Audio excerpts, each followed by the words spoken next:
Hello అండి. ఈ రోజు సెషన్లో డిజిటల్ బోర్డు ఎలా పనిచేస్తుంది అనేది ఒకసారి చూద్దాం. మనము ఈ డిజిటల్ బోర్డు మీరు ఆన్ చేసిన వెంటనే మనకు ఈ రకమైన హోమ్ స్క్రీన్ వస్తుంది. మనకు హోమ్ స్క్రీన్లో మీరు చూసినట్లయితే మనకు వైట్ బోర్డ్ ఒకటి దొరుకుతుంది, కాస్టింగ్ దొరుకుతుంది, ఫైల్ మేనేజర్ అంటే మనం ఏమైనా ఫైల్స్ కానీ ఇట్లాంటివి ఏమైనా స్టోర్ చేసుకుంటే దీంట్లో ఉంటుంది. లేదు మనం ఒకవేళ ఎక్స్టర్నల్ పెన్ డ్రైవ్స్ అని ఇక్కడ మనకు ఆప్షన్ ఉంది. ఎక్స్టర్నల్ పెన్ డ్రైవ్స్ కానీ ఇట్లాంటివి ఏమైనా దీంట్లో పెట్టుకొని మన దగ్గర ఎక్కడి నుంచి అయినా తీసుకున్న పవర్ పాయింట్స్ కానీ లేకపోతే ఏదైనా ఇమేజెస్ కానీ వీడియోస్ కానీ అక్కడ పెట్టుకొని మనము ప్లే చేసుకోవచ్చు. తర్వాత ఇది నేను డౌన్లోడ్ చేశాను. ఇది తెలంగాణ టెక్స్ట్ బుక్స్ అన్నీ దీంట్లో ఉంటాయి. తెలంగాణ రిలేటెడ్ అన్ని క్లాసులకు సంబంధించి టెక్స్ట్ బుక్లు అన్నీ దీంట్లో ఉంటాయి. తర్వాత బ్రౌజింగ్ గూగుల్ బ్రౌజర్కి ఉపయోగపడుతుంది. ఇంకా ఏమైనా దీంట్లో ఇన్బిల్ట్ యాప్స్ వస్తాయి. ఆ ఇన్బిల్ట్ యాప్స్ ఏవి అంటే మనం దీన్ని క్లిక్ చేస్తే దీంట్లో ఇన్బిల్ట్ యాప్స్ అన్నీ వస్తాయి. ఇది మీకు తెలిసే ఉంటుంది. మైక్రోసాఫ్ట్ ఆఫీస్కి సంబంధించిన ఏ ఫైల్ అయినా సరే దీంట్లో ఓపెన్ చేయొచ్చు. ఎక్సెల్ కానీ వర్డ్ కానీ పవర్ పాయింట్ కానీ ఏమైనా సరే ఓపెన్ చేయొచ్చు. ఇది ఫ్రీగానే వస్తుంది మనకి.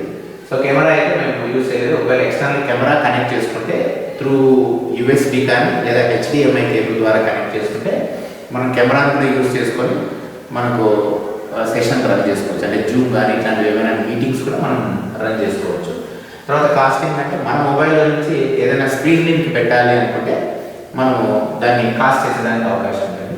తర్వాత ఏదైనా ఎక్స్పెరిమెంట్ చేసేటప్పుడు ఇట్లాంటికి సంబంధించి మనం ఏమైనా టైమర్ యూజ్ చేయాలి అనుకుంటే టైమర్ కూడా ఉపయోగపడుతుంది. తర్వాత మన డిజిటల్ బోర్డు సంబంధించి డిజిటల్ అంటే హార్డ్వేర్ సంబంధించి ఇన్ఫర్మేషన్ కావాలంటే ఇది దొరుకుతుంది. అట్లే మధ్యలో ఏమైనా క్యాల్కులేటర్ మీరు ఏమైనా చేయాలి అనుకుంటే ఇక్కడే క్యాల్కులేటర్ చేసుకునేదానికి అవకాశం ఉంటుంది. అట్లే గ్యాలరీ అంటే మనం ఏదైనా ఫొటోస్ ఏమైనా షేర్ చేస్తే మన ఆండ్రాయిడ్ మొబైల్ ఫోన్ కానీ లేకపోతే మనకి యాపిల్ ఫోన్లో కానీ ఏదైనా ఎట్లయితే ఫొటోస్ చూసుకునేదానికి అవకాశం ఉంటుందో అట్లే దీంట్లో కూడా గ్యాలరీ అనేది ఉంటుంది. ఆ గ్యాలరీలో నుంచి ఓపెన్ చేసుకోవచ్చు. అంటే మనం ఎప్పుడైనా బ్రౌజింగ్ చేసేటప్పుడు ఆ బ్రౌజర్లో నుంచి ఏవైనా మనం స్టోర్ చేస్తే ఈ డిజిటల్ బోర్డులోకి అప్పుడు అవన్నీ కూడా మనకు పిక్చర్స్ అన్ని కూడా గ్యాలరీలో కనిపిస్తాయి. అంటే క్యాలెండర్, తర్వాత సిస్టమ్ సెట్టింగ్స్, తర్వాత ఫైల్ మేనేజర్, తర్వాత క్రోమ్ ఆల్రెడీ ఉంది, వైట్ బోర్డ్, తర్వాత ఇది ఏపీకే ప్యూర్ అని చెప్పి ఏమైనా ఇంకా ఆండ్రాయిడ్ యాప్స్ ఏవైనా కానీ డౌన్లోడ్ చేసుకోవాలి అనుకుంటే మీరు దీంట్లో ఇన్బిల్ట్ రాదు. కానీ మీరు దీన్ని డౌన్లోడ్ చేసుకుంటే మీరు ఏవైనా సరే మనకు కొత్త ఆండ్రాయిడ్ రిలేటెడ్ యాప్స్ ఏమైనా సరే దీంట్లో వచ్చి డౌన్లోడ్ చేసుకోవచ్చు. తర్వాత యూట్యూబ్ కూడా దీని ద్వారా ఏపీకే ప్యూర్ ద్వారానే డౌన్లోడ్ చేసుకోబడింది. తర్వాత మేము డౌన్లోడ్ చేసినటువంటి ఈ తెలంగాణ టెక్స్ట్ బుక్స్ అన్నీ కూడా ఇది ఉన్నాయి. ఇది ఆండ్రాయిడ్ స్టోర్ నుంచి మేము స్టోర్ చేసుకున్నాం. అట్లా ఈ ప్లే స్టోర్ సంబంధించి కూడా మేము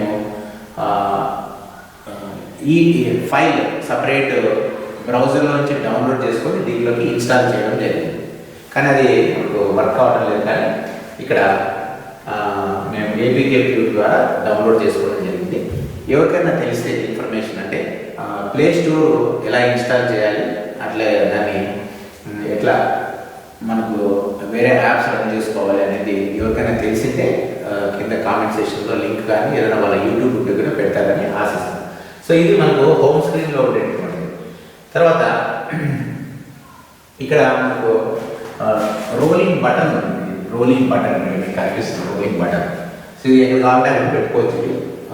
మనకు కూడా మొబైల్ ఫోన్లో కూడా షార్ట్ కట్ బాల్ అని ఉంటుంది. షార్ట్ కట్ బాల్, ఆ షార్ట్ కట్ బాల్ సంబంధించి మనకు ఉపయోగపడుతుంది.